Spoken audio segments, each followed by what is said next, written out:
जय जय श्री राम। आप सभी का जीवन मंगलमय हो।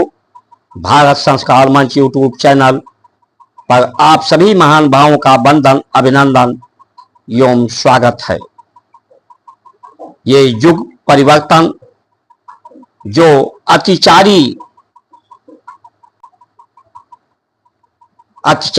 का पर्याय तेज गति से, लोगों का कहना कि 5000 अभी कलयुग हुआ है, अभी तो प्रथम चरण भी पूरा नहीं हुआ अभी, इसलिए अभी परिवर्तन नहीं होगा। लेकिन ये अतिचारी गति से यानी तेज गति से परिवर्तन हो रहा है। उसका कारण यही है कि मनुष्य की जो बुद्धि है, इंद्रियां हैं, मन है, शरीर की गति है, वो अतिचारी हो गई है। इसी अतिचारी के कारण ही अनीतियां बढ़ी हैं, अत्याचार बढ़ा है। परमात्मा को हम जब निराकार कहते हैं तो ये यथार्थ नहीं होता, परमात्मा की यथार्थ परिभाषा नहीं परिभाषित होती, क्योंकि निराकार से कोई आकार नहीं पैदा हो सकता, और जब हम उन्हीं के अंश हैं तो निराकार नहीं। निराकार उसे इसलिए कहते हैं कि वो अपने आकार का, अपने आप को अभिव्यक्ति नहीं कर सकता। अपनी अभिव्यक्ति करने के लिए, अपना दर्शन करने के लिए कि मैं क्या हूं, मैं शांति स्वरूप हूं, काम रहित हूं, सभी कर्म बंधनों से मुक्त हूं, शांत पराय हूं, शांत स्वरूपम हूं। इसी दर्शन को करने के लिए, इसे सिद्ध करने के लिए, इसी अभिव्यक्ति करने के लिए ये सृष्टि का निर्माण करता है परमात्मा, एक से अनेक के रूप में।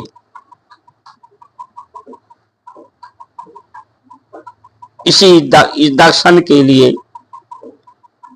तो जो परमात्मा है उनके पास शक्ति है, और इस शरीर को मन दिया है जिसमें इच्छा है, चित्त बुद्धि दिया है, इंद्रियां दिया है जिसमें इच्छा है।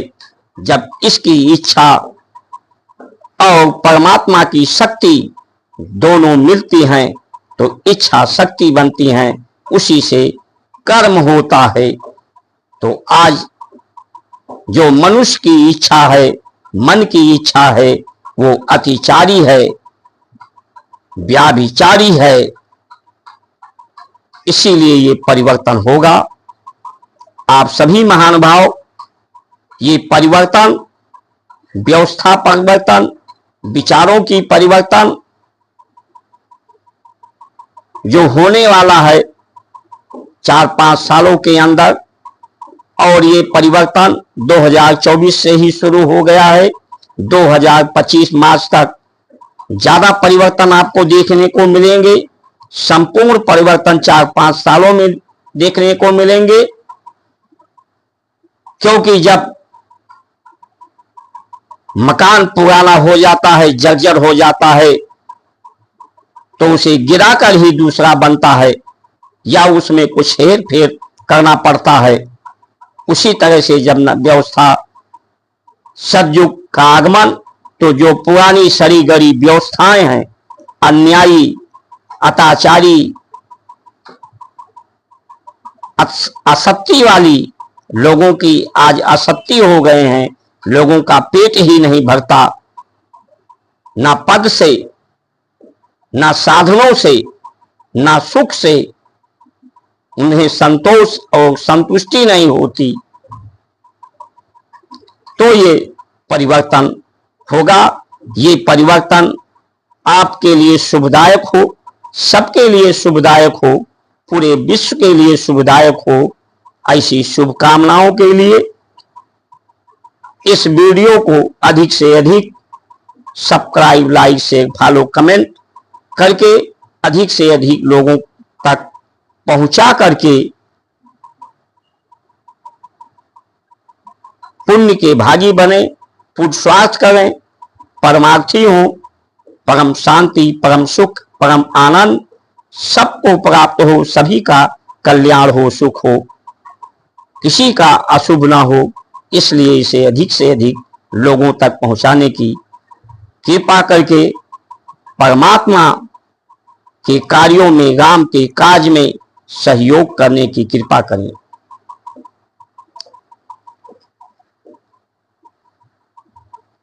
परमात्मा ही अपने को एक दर्शन के रूप में, इस शरीर के रूप में, सृष्टि के रूप में, अनेकता के रूप में आया है, तो उसे हम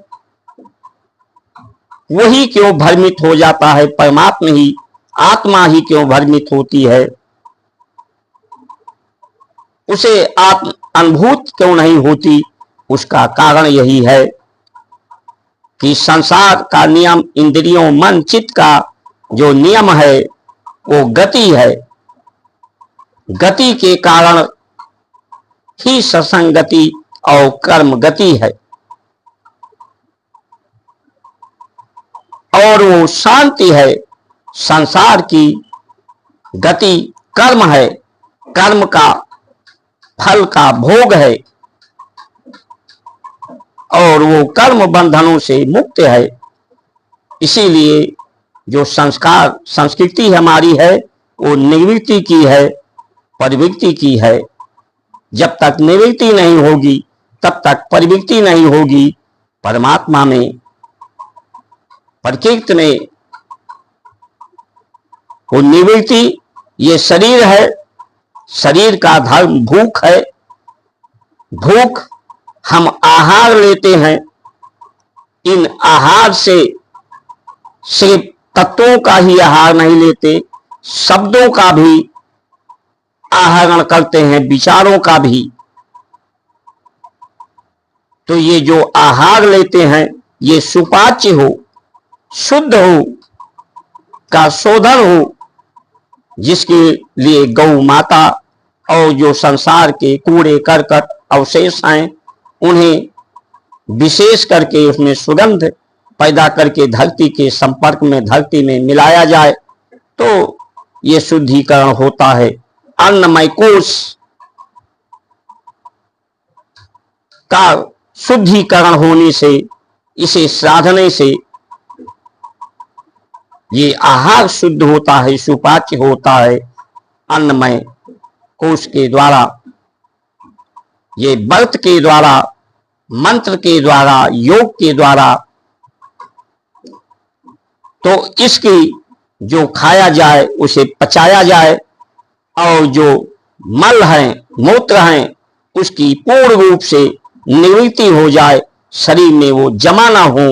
जमा होने पर ही शरीर में निवृत्ति नहीं होती तो रोग शोक होता है। इसके द्वारा, आहार के द्वारा ही विचार पैदा होते हैं। विचारों से निवृत्ति हो जाए, विचार की जब शून्यता होती है, समाधिस्थ व्यक्ति होता है, बुद्धि का तर्क परमार्थ समाप्त होता है। कर्मों का निवृत्ति हो जाए, क्योंकि विचार से कर्म पैदा होते हैं, कर्म ही बंधन का कारण है। तो विचार, कर्मों से निवृत्ति, निष्काम हो जाए, क्योंकि कर्म स्वयं कर्ता के भाव से, अहंकार से मुक्त हो जाएं। कर्म जो हो रहा है, कर्म तो होता रहेगा। ये सत्कर्म, सच्चित आनंद के द्वारा ये कर्म पैदा किए गए हैं। ये कर्म किसी का निजी नहीं है, इसीलिए इसमें निजता नहीं है, किसी निजी भोग के लिए नहीं है। कर्मों का ये सबके लिए है। ये शरीर का जो कर्म है वो इंद्रियों का, मन का, बुद्धि का, शरीर का, प्राण रूपी चेतना का आपस में टकराव, संघर्ष, संपर्क, सहयोग के कारण धरती के आश्रय से, प्रकृति के प्रवृत्ति से, ब्रह्मांड के कृपा से, सबके योग से, संयोग से ये कर्म हो रहा है। तो निजी कर्म कहाँ है, यानी कर्म होके भी कर्म नहीं इस शरीर के द्वारा हो रहा है। यही ये निष्काम कर्म है, निष्काम भक्ति है। जब निष्काम होता है व्यक्ति, निष्काम में निवृत्ति होता है, तब प्रवृत्ति होता है। तो अपने आत्म को भी जान लेता है, परमात्मा को भी जान लेता है, इसके होने के कारण को भी जान लेता है। इसीलिए मंदिरों का दर्शन होने का पर्याय यही है कि जब एक मूर्ति में भी ऐसा सुंदर दृष्टिकोण आपका हो, हमारे ऋषियों ने ये सुंदर दृष्टिकोण देने का उपाय किया है मंदिर कि मूर्ति में भी अगर आपको भगवान नजर आ जाए तो संसार पूरा संसार आपको भगवान के रूप में आपका दृष्टिकोण हो जाए। पूरे संसार को आप सिया राम मैं सब जग जानी, करो प्रणाम जोड़ युग पानी, पूरे संसार को आप सिया राम के रूप में स्वीकार कर सकें, उसका आदर सत्कार सहयोग बंधन कर सकें, नमन कर सकें। क्योंकि जिसका आदर सत्कार आप करेंगे उसी के सत विचारों को आप ग्रहण कर पाएंगे। ये हमारे संस्कार संस्कृति का, ऋषियों का उपदेश है। ऐसा आप अनुभव करें कि इस तरह से दृष्टिकोण सबकी हो जाए तो जो युद्ध हो रहे हैं, लड़ाई हो रहे हैं, हिंसा हो रहे हैं, अपराध हो रहे हैं, अतिचारी लोग हो रहे हैं, व्याभिचारी हो रहे हैं, वो लोग सदाचारी हो जाएं। कहीं सब जगह शांति की स्थापना हो जाए, सुख की स्थापना हो जाए, सब स्वस्थ रहें, निरोग रहें। कर्म जब अकेले का नहीं है तो उसका फल भी किसी का नहीं है और होता भी नहीं है। एक मजदूर के द्वारा किया गया कर्म केवल उसी को उसका परिणाम नहीं मिलता, किसान के द्वारा किया गया कर्म उसी को नहीं मिलता। एक कोई फैक्ट्री व्यापारी करता है, उसके द्वारा जो कर्म होते हैं केवल उसी को परिणाम नहीं मिलते। इस संसार में जितने भी कर्म हो रहे हैं, कोई दुर्गंध फैला रहा है, दोष फैला रहा है, दुष्कर्म कर रहा है, तो उसका परिणाम सभी को प्राप्त होता है। कोई सुगंध फैला रहा है, वातावरण में यज्ञ के माध्यम से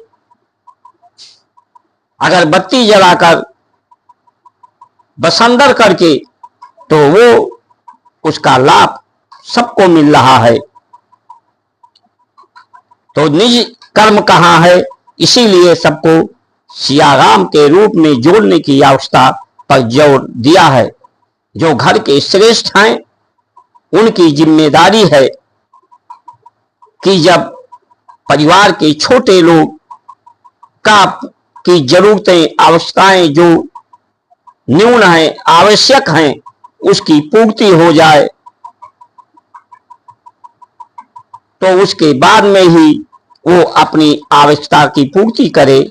जो कम से कम आवश्यकता अपनी जरूरतों को करे, ये श्रेष्ठ की पहचान है। व्यापारी की श्रेष्ठता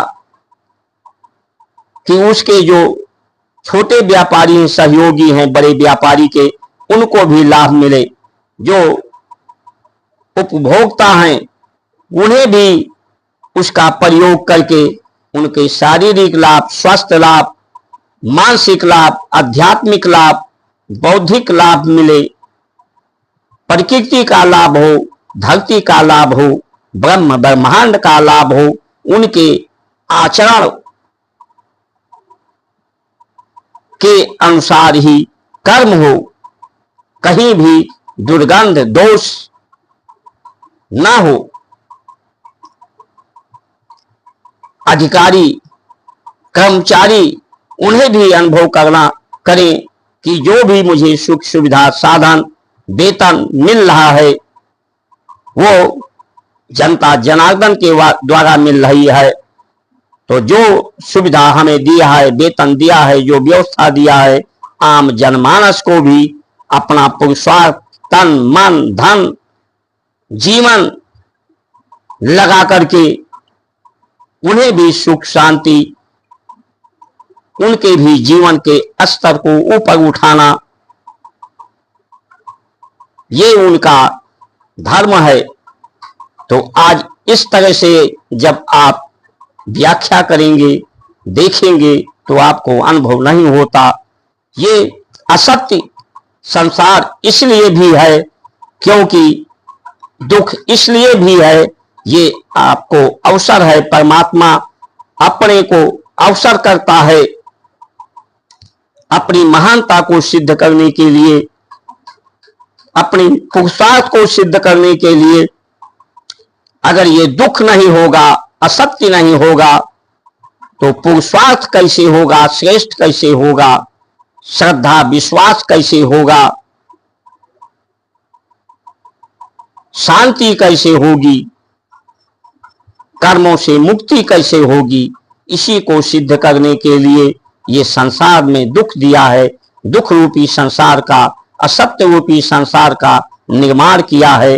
आपको पुरुषार्थी होने का, अपने आत्म को पुरुषार्थी होने का सौभाग्य प्राप्त कराया है। लेकिन आज ऐसा होता नहीं दिख रहा है, क्योंकि परमात्मा मनुष्य के मन के द्वारा, विचारों के द्वारा, इसकी इच्छा के द्वारा में ही अपनी शक्ति लगाकर कार्य संसार के होते हैं। तो मनुष्य की जो वृत्ति है वो अतिचारी वाली हो गई है, उसमें प्रवृत्ति निवृत्ति नहीं है। इसलिए तेज गति से प्रकृति परमात्मा ये परिवर्तन कर रहे हैं। इस परिवर्तन के लिए हम सबको तैयार होना चाहिए। बुद्धि की इतनी आसक्ति हो गई है, अतिचारी हो गई है कि इसने परमाणु बम, न्यूट्रॉन बम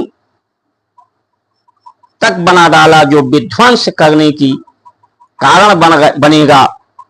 अब तो विचारों के ऐसे ऐसे लगता है कि इनके भी प्रयोग से ज्यादा खतरनाक प्रयोग विचारों में भ्रम फैलाकर अभी पेजर के माध्यम से धमाका इजराइल ने किया है। यानी बुद्धि की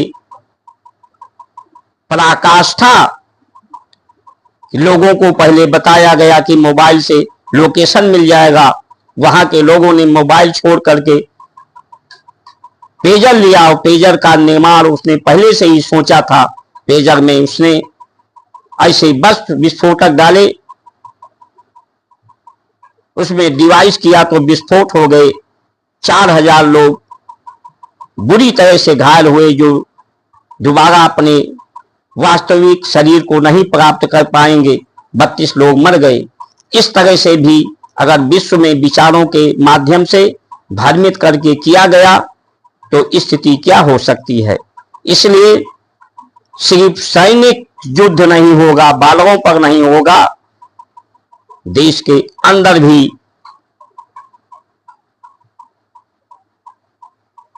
लोगों में ही संघर्ष हो सकता है, बीमारियों का, प्राकृतिक का भी हो सकता है। इसलिए सभी सावधान रहें, सचेत रहें।